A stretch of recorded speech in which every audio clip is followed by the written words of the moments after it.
Hi all, welcome to Telugu Pathashala. Today we are going to learn about words starting with E and U.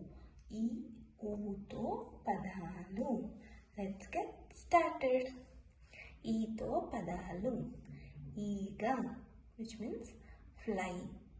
Ela, which means whistle. Ita, which means swimming. Ina, which means of a leaf. Ika, which means feather. Ite, which means spear. Irsha, meaning jealousy. Ita chettu, meaning palm tree. Ita kaya, meaning date fruit. Ishwarudu, meaning Lord Shiva. Ikshanam, meaning this moment. Isanyamu, meaning northeast. Idarugali, meaning stormy wind. Idu judu, meaning made for each other.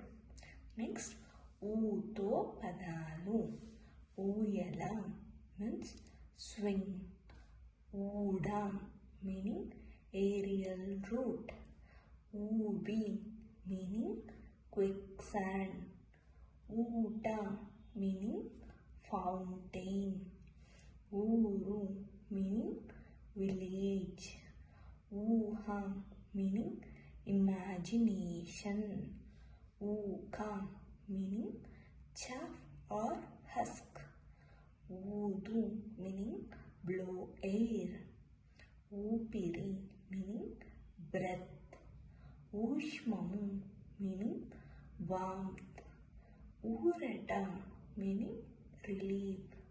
Uregu meaning procession. Udvamu meaning upward or superior. Uduvatti meaning incense stick. Thank you all. Bye.